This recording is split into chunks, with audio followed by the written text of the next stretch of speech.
Hello friends, welcome to just not recipe channel. இன்றைக்கி நம்ம சேனலில் ஒரு கேரளா ஃபேமஸ் டிஷ் தான் பண்ண போகிறோம். கடலைக்கறி. இது புட்டோட சைட் டிஷ்ஷாக வச்சு சாப்பிடுவாங்க. கேரளாவுக்கு போனால் இது கண்டிப்பாக சாப்பிடாம வரவே மாட்டாங்க. இது நம்ம வீட்டிலையே சூப்பராக பண்ணலாம். இது டேஸ்ட்டும் ரொம்ப நல்லாயிருக்கும், அதே சமயத்தில் ரொம்ப சத்தானதும் கூட. வெஜிடேரியன் சாப்பிட்றவங்களுக்கு இது ஒரு நல்ல ஒரு நியூட்ரிஷியஸ் டிஷ்ஷு. இதுக்கு தேவையான பொருட்கள் என்னென்னு பார்க்கலாம். இதுக்கு மெயினாக கருப்பு கொண்டக்கடலை தான் வேணும். அதிலே பொடியான சைஸும் இருக்குது, கொஞ்சம் மீடியம் சைஸும் இருக்குது. உங்களுக்கு எது கிடைச்சாலும் பரவாயில்ல. நான் சின்ன சைஸ் தான் எடுத்திருக்கேன். இதை நான் கொஞ்சம் லைட்டாக முளை கட்டி வச்சுருக்கேன். முளை கட்டினீங்கன்னா அதோட நியூட்ரிஷனல் வேல்யூ இன்னுமே ஜாஸ்தி. அப்படி முடியலனாலும் பரவாயில்ல, பட் 8 hours நல்லா ஊறி இருக்கணும்.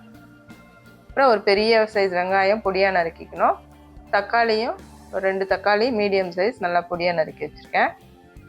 அப்புறம் கருவேப்பிலை தாளிக்கிறதுக்கு கொஞ்சமாக கொத்தமல்லியும் பொடியாக நறுக்கி வச்சுக்கணும். இஞ்சி பூண்டு பேஸ்ட் 1 ஸ்பூன், பட்டை கிராம்பு சோம்பு கொஞ்சமாக, அப்புறம் ஒரு கப் அளவுக்கு தேங்காய் துருவல்.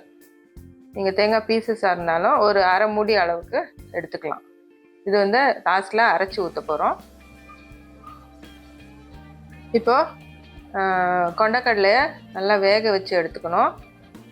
கொஞ்சமாக தண்ணி மூழ்கிற அளவுக்கு ஊற்றி ப்ரெஷர் குக் பண்ணணும்.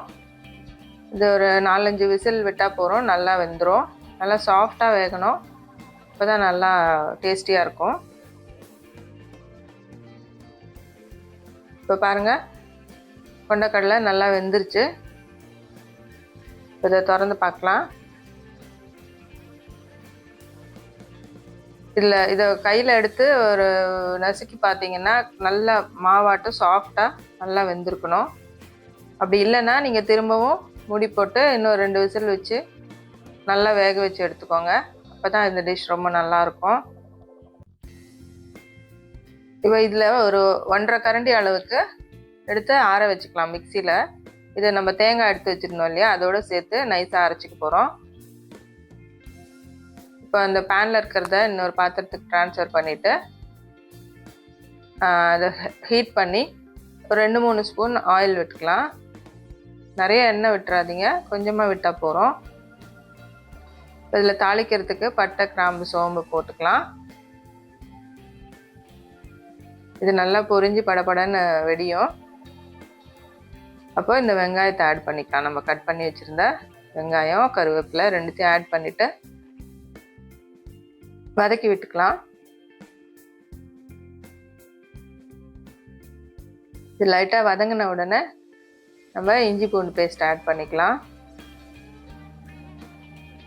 ரொம்ப ப்ரௌன் கலர் ஆகணுன்ட்டு இல்லை, லைட்டாக வதங்கினா போகிறோம்.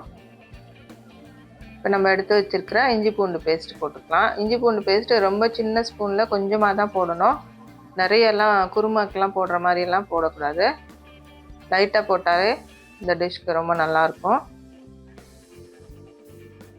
இப்போ இந்த இஞ்சி பூண்டு பேஸ்ட்டு நல்லா பச்சை ஸ்மெல் போகிற அளவுக்கு நல்லா வதக்கி எடுத்துக்கலாம். இது கொஞ்சம் அடி பிடிக்கிற மாதிரி வரும்போது தக்காளி ஆட் பண்ணிக்கலாம்.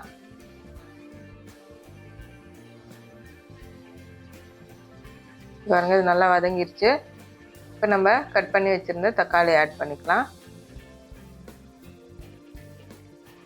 நாட்டு தக்காளி கிடச்சிதுனாக்கா நீங்கள் இதுக்கு புளியெல்லாம் ஆட் பண்ண வேண்டாம், ஏன்னா அதிலே புளிப்பு இருக்கும். எனக்கு பெங்களூரு தக்காளி தான் கிடச்சிது. ஸோ நான் கொஞ்சமாக புளியும் ஊற வச்சுருக்கேன், அதையும் ஆட் பண்ணிக்க போகிறேன். இப்போ இந்த தக்காளி நல்லா மேஷ் ஆகிற அளவுக்கு நல்லா வதங்கணும். இது சீக்கிரம் வதங்கிறதுக்கு சால்ட் இப்போ போட்டிங்கன்னா கொஞ்சம் சீக்கிரமாக வதங்கிடும். நமக்கு தேவையான அளவு உப்பு ஆட் பண்ணிக்கலாம். உப்பு சிலர் கொண்டக்கடலை வேகும் போதே போட்டுடுவாங்க, நான் வேகும்போது போடலை. ஸோ இப்போ குழம்புக்கு வேண்டிய அளவுக்கு உப்பு நான் ஆட் பண்ணிக்கிறேன். நீங்கள் அதில் உப்பு போட்டுருந்தீங்கன்னா இதில் கொஞ்சம் பார்த்து அட்ஜஸ்ட் பண்ணி போட்டுக்கோங்க. இப்போ இதுக்கு சால்ட் ஆட் பண்ணிவிட்டு கூடவே மஞ்சள் பொடியும் ஆட் பண்ணிவிட்டு 1.5 ஸ்பூன் அளவுக்கு வெறும் மிளகாய் பொடி, அப்புறம் ஒரு 3 ஸ்பூன் அளவுக்கு தனியா பொடி ஆட் பண்ணிக்கலாம். அப்படி இல்லைன்னாக்கா உங்கள் வீட்டில் ஏதாவது குழம்பு பொடி, அதாவது மிளகா தனியா போட்டு அரைச்சி வச்சுருக்கீங்க இல்லையா, அந்த பொடி இருந்ததுன்னா ஒரு 2 ஸ்பூன், பெரிய ஸ்பூன் அளவுக்கு நீங்கள் போட்டுக்கலாம். இப்போ இதை நல்லா வதக்கி விடணும். நல்லா தொக்கு மாதிரி நல்லா மேஷ் ஆகி, தக்காளி எல்லாம் மேஷ் ஆகி வதக்கி விட்டுக்கணும். கொஞ்சம் சிம்மில் வச்சுக்கோங்க, அடி பிடிக்கும். இந்த மஞ்சள், மிளகா பொடி இதெல்லாம் எண்ணெயில் நல்லா வதங்கிடுச்சுன்னா ஒரு குழம்பு நல்லா கலர்ஃபுல்லாக வரும். அதே சமயத்தில் ரொம்ப அடி பிடிக்கிற மாதிரியும் வதங்கக்கூடாது. அதனால் கொஞ்சம் மீடியம் ஃப்ளேமில் வச்சு பார்த்து வதக்கி எடுத்துக்கோங்க. இப்போ இது நல்லா வதங்கிருச்சு. இப்போ நம்ம வேக வச்சுருந்த கொண்டக்கடலையை இதில் ஆட் பண்ணிக்கலாம். கொண்டக்கடலையை வேக வச்சுட்டு அந்த தண்ணியை சிலர் கொட்டிடுவாங்க. அதை தூக்கி போடாமல் அதையும் இது குழம்புலேயே போய் விட்டுக்கலாம். ஏன்னா அதில் தான் உங்களுக்கு எல்லா சத்தும் இருக்குது. சிலர்லாம் அது கேஸுன்னு சொல்லிட்டு தூக்கி போட்டுடுவாங்க. அது போடாமல் அதையும் சேர்த்து பண்ணுங்கள். இப்போ இது நல்லா எவ்வளோ தண்ணி உங்களுக்கு வேக வச்ச தண்ணி இருக்கோ அத்தனையும் ஊற்றிடுங்க இதுலேயே. இப்போ வேணுங்கிற அளவுக்கு தண்ணி உங்களுக்கு எவ்வளோ கன்சிஸ்டன்சி வேணுமோ அவ்வளோ ஆட் பண்ணிக்கலாம். இப்போ இது நல்லா கொதி வரட்டும். பெங்களூர் தக்காளி போட்டதுனால கொஞ்சமாக இதில் புளி தண்ணி ஆட் பண்ணிக்கிறேன். நீங்கள் நாட்டு தக்காளி போட்டிங்கன்னா புளி போடணும்னு அவசியம் இல்லை. இப்போ இந்த புளியோட பச்சை ஸ்மெல்லாம் போகிற அளவுக்கு நல்லா கொதிக்கட்டும். நல்லா ஒரு மிக்ஸ் கொடுத்துட்டு கொதிக்க விடுங்க. இது நல்லா கொதித்த உடனே நம்ம கொண்டக்கடலையும் தேங்காயும் போட்டு நைஸாக அரைச்சி வச்சுருக்கோம் இல்லையா, அதை இதில் ஊற்றிடலாம். இப்போ குழம்பு தண்ணியாக இருக்க மாதிரி இருக்கும். இந்த தேங்காய் ஊற்றினப்புறம் கொஞ்சம் திக்னஸ் கொடுக்கும். ஏன்னா நம்ம அதிலே கொண்டக்கடலையும் போட்டு அரைச்சிருக்கோம். இது நல்லா தேங்காய் நல்லா இந்த பச்சையாக ஸ்மெல்லு வரும் இல்லையா, அது போகிற அளவுக்கு நல்லா கொதிக்க விடணும்.